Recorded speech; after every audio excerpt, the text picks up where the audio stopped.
Imaginen ganar la lotería, conseguir el amor de sus vidas y convertirse en la persona más poderosa de su país. Todo eso exactamente el mismo día, claro. Exacto, todo el mismo día. Suena como el final perfecto de cualquier película. Pero, y aquí viene lo interesante, el precio a pagar por todo ese éxito es firmar su propia sentencia de muerte. Una sentencia por enterramiento en vida, nada menos. Así es. Bienvenidos a este espacio. Para quienes sintonizan esperando la programación regular de este canal, pues prepárense para algo un poco distinto. Sí, porque el equipo del podcast Ideas para Escritores ha tomado el control hoy. Hemos hecho una visita muy especial a este subcanal fascinante, la Biblioteca de las Ideas. Ese refugio donde desarmamos las historias clásicas de la literatura para ver cómo funcionan por dentro. Soy Héctor Teoría, y mi objetivo es el de siempre: observar, desarmar y comprender las piezas que hacen que una historia funcione, paso a paso, dejando que cada revelación encuentre su peso exacto. Y para quienes prefieran, digamos, encender un fósforo en medio de la oscuridad literaria, soy Mara Incógnita. Siempre lista para incendiar la conversación. Claro que sí. Porque la literatura no está hecha para la comodidad. Está hecha para hacernos preguntas que pican, que incomodan, que nos obligan a ver lo que el autor intentó esconder entre líneas. Y hoy no venimos a darles un resumen escolar. Para nada. Hoy vamos a meternos de lleno en un cuento clásico de los hermanos Grimm que parece un relato de aventuras inofensivo hasta que uno se acerca lo suficiente para ver sus engranajes macabros.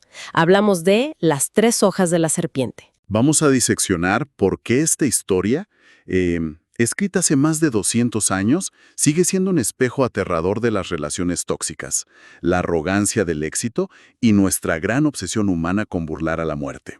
Totalmente. Y para entender cómo operaban los hermanos Grimm, hay que recordar que ellos no escribían guiones para películas animadas con finales felices. Claro, ellos recopilaban la tradición oral de una Europa azotada por la miseria, las guerras y las plagas. Ajá.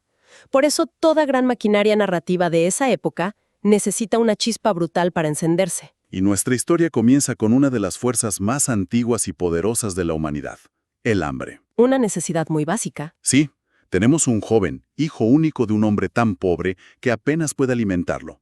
Viendo la miseria de su padre, el muchacho decide marcharse para buscarse el pan y dejar de ser una carga. Esa carencia absoluta es el punto de partida. Es el motor, es lo que justifica el hambre de gloria que vendrá después.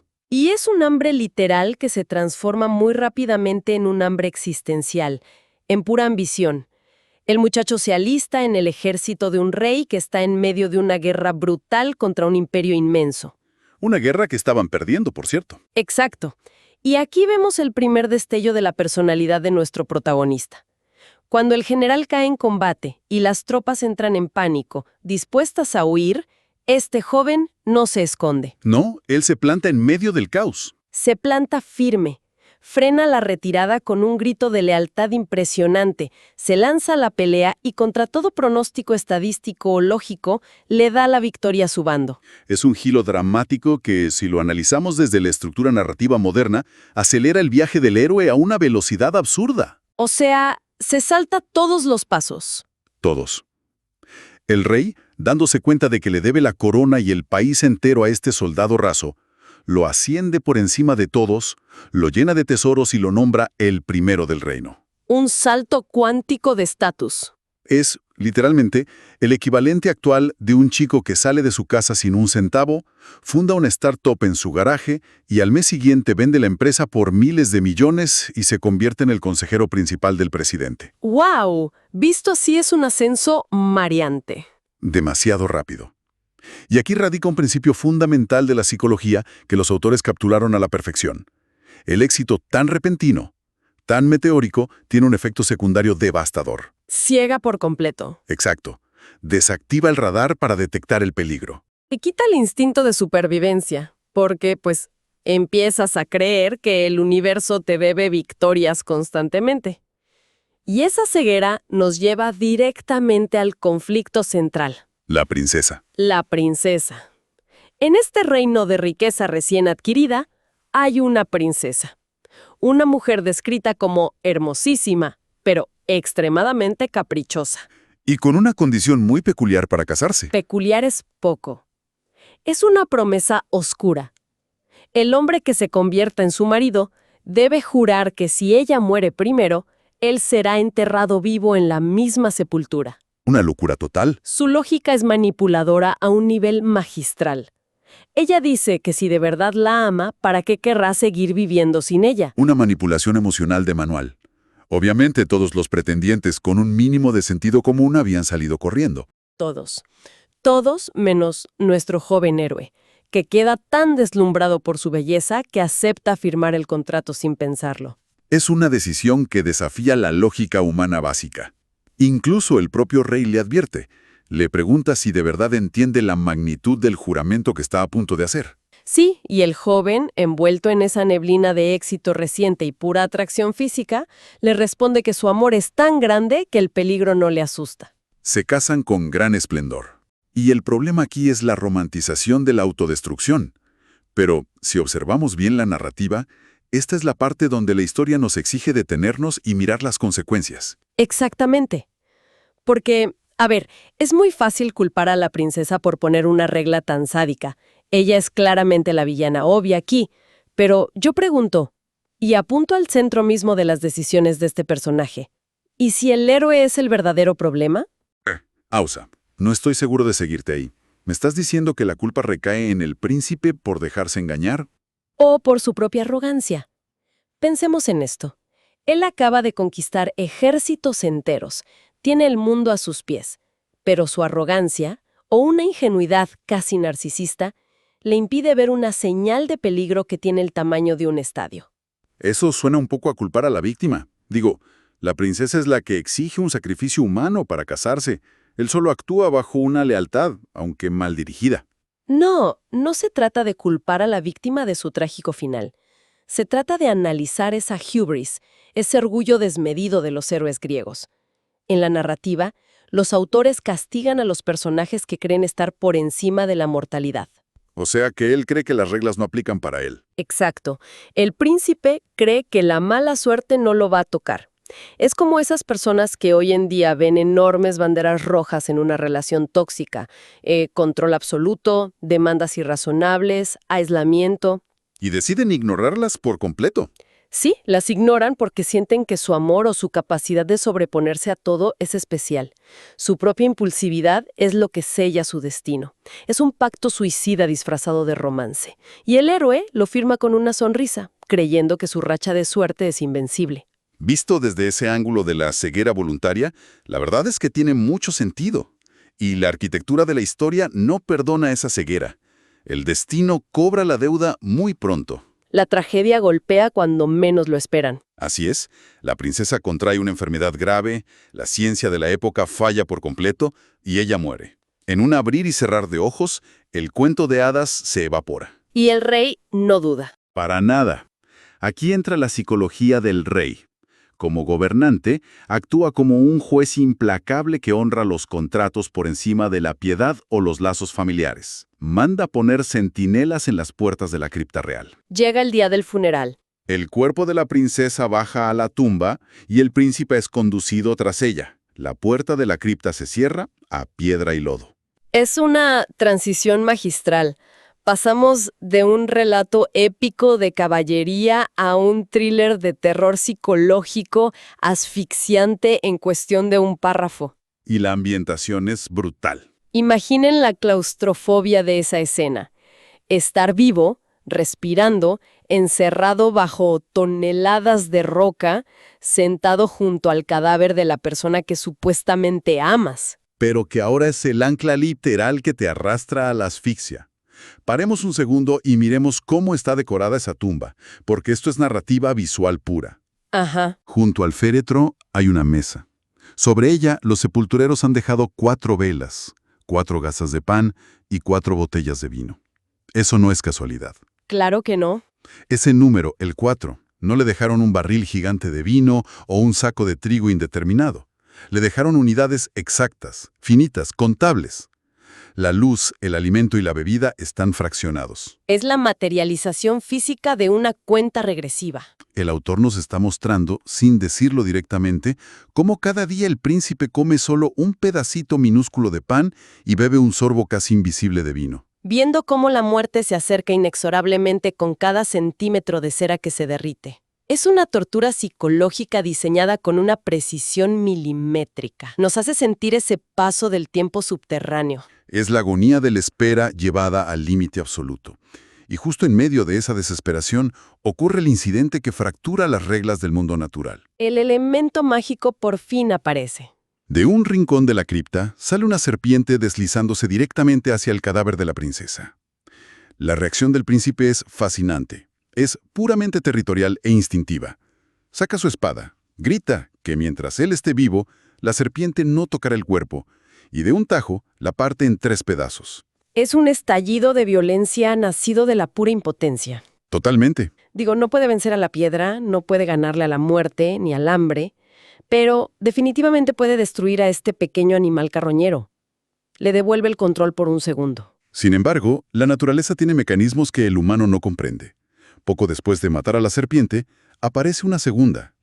Ve a su compañera muerta, retrocede, pero regresa rápidamente trayendo en la boca un milagro: 3 hojas verdes. La mecánica de la resurrección en su estado más puro y animal. Magia en su máxima expresión. Sí, la segunda serpiente acomoda los 3 trozos del cuerpo de la primera, aplica una hoja verde sobre cada herida y los pedazos de carne y escamas se sueldan al instante, la serpiente vuelve a la vida y ambas desaparecen por las grietas. Dejando las hojas tiradas en el suelo de la tumba. Y aquí el príncipe, que ha presenciado lo imposible, hace una conexión lógica pero moralmente aterradora. Piensa, si esto reinicia la vida en un reptil, ¿funcionará en un cuerpo humano? Y no dude en probarlo. Toma las hojas, pone una en la boca de la difunta princesa y las otras 2 sobre sus ojos. Para explicar cómo funciona esto narrativamente, piensen en esas hojas mágicas no como una simple medicina, sino como hacerle un reinicio de fábrica a un teléfono o una computadora. Una buena analogía. El héroe se está apropiando de un secreto profundo de la vida animal para alterar el orden natural humano. Aplica el reinicio. La sangre vuelve a circular, el rostro recupera el color sonrosado, la princesa respira y abre los ojos. Y logran salir. Salen de la cripta haciendo ruido, los guardias los escuchan, abren la puerta y hay alegría general en el reino. El príncipe, que ahora es consciente del inmenso poder que tiene en sus manos, le da las hojas a su sirviente más fiel para que las guarde en secreto. Han vencido a la muerte. Han vencido a la muerte física, sí. Pero jugar con reglas que no nos pertenecen, alterar la biología de esa manera, siempre cobra un peaje. Siempre hay un precio. Y el peaje es oscuro, muy sutil y devastador. Porque el texto nos entrega una línea que cambia el tono de todo lo que sigue. Dice que parecía como si su corazón no sintiera ya afecto alguno por su marido. Un cambio de personalidad drástico. La mujer que salió de la cripta no es la misma entidad que entró. Espera, ¿y si en realidad? Respiro profundo. Sé exactamente hacia dónde vas con eso. Adelante. ¿Y si en realidad la magia de las serpientes trajo de vuelta el cuerpo biológico, hizo que la sangre bombeara, pero el alma o la conciencia empática se quedó en el más allá? O sea, regresó vacía. Volviendo a tu analogía del reinicio de fábrica, el cuerpo se reinicia a su estado operativo base, pero todos los datos morales, toda la empatía construida, todas las barreras sociales se borraron por completo. Eso tiene muchísimo sentido. O tal vez, y creo que esto es aún más escalofriante, la experiencia de la muerte destruyó las máscaras sociales que la princesa usaba para encajar en la realeza. ¿Revelando su verdadera cara? Exacto. Revelando por fin su verdadera naturaleza narcisista y calculadora, ahora sin ningún filtro. Esa teoría psicológica explica perfectamente el cambio radical en el comportamiento de la princesa, porque a partir de aquí se vuelve implacable y directamente letal. Empieza el complot. El relato nos cuenta que, tiempo después, el príncipe decide hacer un viaje por mar para visitar a su viejo padre, aquel hombre humilde que dejamos en el primer acto de la historia. Embarcan juntos. Pero el mar es peligroso por muchas razones. Sí, en alta mar, lejos de las leyes de la tierra firme, la princesa se enamora del piloto del barco. Olvida o simplemente ya no le importa en absoluto que su marido firmó su sentencia de muerte por ella, que bajó a la tumba y que le devolvió el aliento. Una frialdad absoluta. Un día, mientras el príncipe duerme pacíficamente en la cubierta, ella y el piloto lo toman por la cabeza y por los pies y lo arrojan por la borda al océano oscuro. Es una traición que verdaderamente te revuelve el estómago.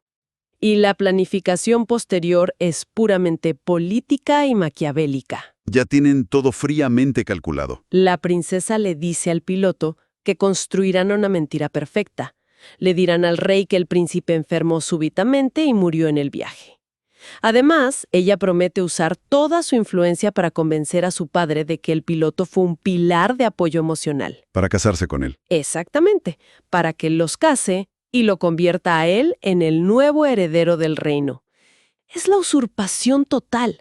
No solo le roba la vida al hombre que la rescató de la oscuridad, sino que le roba su estatus, su riqueza y su legado. Pero volvemos a la brillante arquitectura de los cuentos de los hermanos Grimm, donde cada acción tiene un contrapeso exacto en la balanza de la justicia narrativa. El crimen perfecto fue presenciado desde las sombras. Por alguien a quien nadie presta atención. Por el sirviente fiel. Mientras los asesinos siguen su ruta hacia el trono creyendo que tienen el mundo dominado, este sirviente secundario baja un pequeño bote al agua en secreto. Rema hasta el lugar exacto donde cayó su señor. Y saca su as bajo la manga. Rescata el cuerpo ahogado del agua salada y utiliza el arma definitiva que llevaba en el bolsillo, las 3 hojas milagrosas. Las coloca en los ojos y la boca del príncipe, y lo restituye a la vida. Luego reman juntos, día y noche sin descanso, para llegar a la corte antes que los traidores. Este rescate es fascinante si lo miramos desde las dinámicas de poder y de clase, algo que está muy presente en el folclore de la época. Definitivamente. El hombre que lo tenía absolutamente todo, el primer guerrero del reino, termina dependiendo totalmente y siendo salvado por el más humilde de todos sus súbditos. Un hombre que, la verdad, no ganaba nada arriesgándose de esa manera. Hay un contraste inmenso de lealtades que funciona como el núcleo emocional de esta sección. Pensemos en esto. El héroe de la historia estuvo dispuesto a ser enterrado en vida por amor a su esposa. Y ella le pagó asesinándolo. Exacto. Sin embargo, el sirviente, desde el anonimato absoluto, sin ningún juramento de por medio, salva al héroe y lo devuelve al mundo. Pero, esto me deja una gran pregunta, una que choca con la mecánica que discutimos hace un momento. A ver, te escucho. Si aplicar la magia animal corrompió a la princesa, volviéndola un monstruo insensible y asesino, ¿por qué esa misma magia no afectó psicológicamente al príncipe cuando el sirviente le hizo el reinicio a él? Él vuelve intacto. Su mente no se pudre, su moral sigue ahí. Esa es la gran paradoja de la magia en estas historias. Yo creo que la diferencia fundamental radica en el estado del alma en el momento de la muerte, o quizás en la intención subyacente del individuo. Suena lógico, la base sobre la que se aplica la magia. ¡Claro! El príncipe, desde el minuto 1, a pesar de su ceguera y su arrogancia, actúa desde una posición de sacrificio personal, equivocado o no, saltó a la tumba por lealtad. Mientras que la princesa siempre fue egoísta. La princesa operaba desde el egoísmo puro. Exigió la muerte de otro por puro narcisismo, por no querer estar sola en la oscuridad. Las hojas mágicas no crean maldad de la nada, son solo un amplificador de lo que ya existe. Si aplicas ese poder sobre un recipiente vacío, tienes un monstruo. Exactamente. Si lo aplicas sobre alguien que conoce el sacrificio, simplemente lo devuelve a su eje. Y vaya que el príncipe vuelve a su eje, remando directo hacia el juicio final. Y es un juicio final verdaderamente espectacular. La confrontación es una obra de teatro. El príncipe y el sirviente llegan a la corte y le cuentan toda la verdad al rey. Y el rey, me imagino, no quiere creerlo al principio. Como padre, se niega a creer que su propia hija tenga ese nivel de perversidad. Pero como estadista y estratega, sabe que la evidencia debe hablar por sí misma. Esconde a los 2 hombres en una cámara secreta. Preparando la trampa. Poco después, el barco atraca en el puerto. La princesa entra al gran salón real vistiendo ropas oscuras, con un semblante de tristeza y viudez perfectamente ensayado. Es una cínica. Cuando el rey le pregunta qué le pasó a su marido, ella despliega su mentira con una frialdad absoluta. Relata la supuesta enfermedad súbita, la dolorosa muerte, y exalta cómo el piloto del barco fue su gran héroe en ese momento de luto. Es increíble ver cómo ella misma construye la jaula en la que va a caer con cada palabra que pronuncia. Porque el rey, conociendo la verdad, hace un movimiento muy teatral. El golpe de gracia. La mira y le dice que va a resucitar al difunto. Y en ese instante abre la puerta de la cámara secreta. El texto describe la reacción de la princesa de una forma muy física. Dice que al ver a su marido salir de esa habitación, sano, salvo y mirándola a los ojos, quedó como herida de un rayo. Se le cae al teatro encima. Cae de rodillas al suelo. Toda su construcción social se hace pedazos en un segundo y empieza a implorar un perdón que ella misma sabe, muy en el fondo, que no tiene lugar en este mundo. Aquí es donde el rey demuestra por qué es el gobernante. Actúa con la misma inflexibilidad absoluta, casi mecánica, que mostró al principio de la historia. Cuando encerró al príncipe en la cripta sin dudarlo. Su lógica legalista es inquebrantable. Se para frente a su hija y dicta sentencia. Le dice que no hay perdón posible. Él se mostró dispuesto a morir contigo en la piedra y te restituyó la vida. En cambio, tú le asesinaste mientras dormía. En el mundo de los cuentos clásicos, romper la lealtad de esa manera exige un castigo simétrico y absoluto. La princesa y su cómplice, el piloto, son subidos a un navío perforado, llevados mar adentro y abandonados a su suerte. El agua inunda la madera rápidamente y frente a los ojos de la corte, los dos son tragados por las olas turbulentas. Es la ejecución perfecta del concepto de justicia poética. Aquellos que usaron la inmensidad del océano como arma para cometer un asesinato a traición, encuentran en ese mismo océano su verdugo final. Y la propia fuerza implacable de la naturaleza limpia esa corrupción. Noten que no hay derramamiento de sangre directo por parte del rey o del príncipe. La naturaleza hace el trabajo. Si observamos esto desde la arquitectura narrativa, es sencillamente brillante. Los hermanos Grimm cierran la historia trazando un círculo perfecto de agua y encierro, atando todos los elementos de tensión.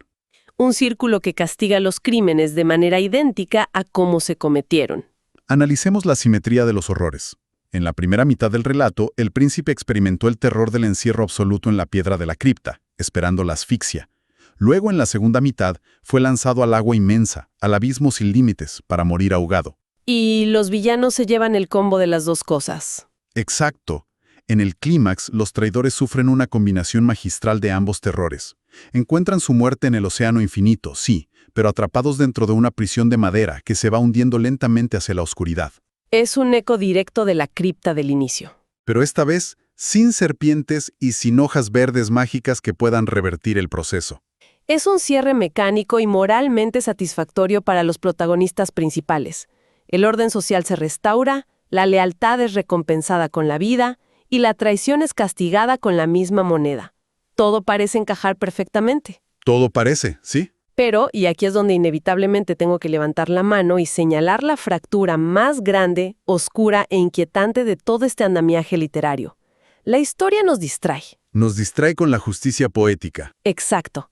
Nos distrae castigando a la princesa, premiando al príncipe y cerrando el telón sobre el rey. Pero deja el hilo más peligroso y destructivo completamente suelto, colgando en el aire. A ver, explícanos eso. Piénsenlo detenidamente quienes nos escuchan. ¿Qué pasó con el sirviente y las hojas de la serpiente?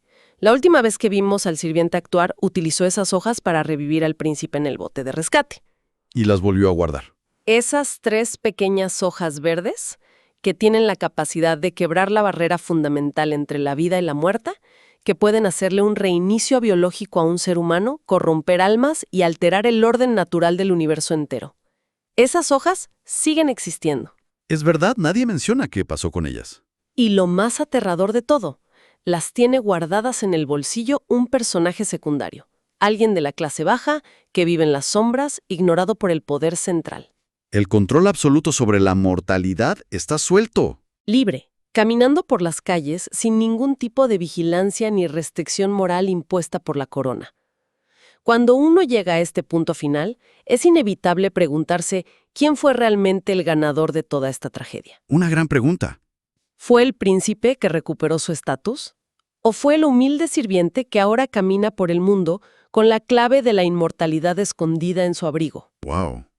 Esa es, sin duda, una inquietud perturbadora que desarma toda la ilusión de ese final feliz del que hablábamos. Te deja pensando, ¿verdad? Totalmente. Y es exactamente el tipo de pregunta que transforma un simple cuento de hadas en un laberinto mental del que es muy difícil salir ileso. Ese es el inmenso poder que tiene detenerse a observar los detalles y los silencios que las grandes historias intentan esconder a plena vista. Hay que escarbar un poco más siempre. Para toda nuestra audiencia que nos ha acompañado en este análisis, recuerden que pueden escuchar la versión completa y original de Las tres hojas de la serpiente, narrada en su forma más pura, así como explorar decenas de otras historias fascinantes directamente aquí, en el canal de la Biblioteca de las Ideas. Sí, sigan explorando. No se queden con la primera capa de lectura. Duden siempre de los héroes de apariencia perfecta, cuestionen a los villanos obvios y, sobre todo, pregúntense siempre quién fue el que se quedó guardando el secreto al final de la obra. Gracias por acompañarnos a desarmar esta maquinaria narrativa hoy. Hasta la próxima vez que un texto decida abrirnos sus puertas.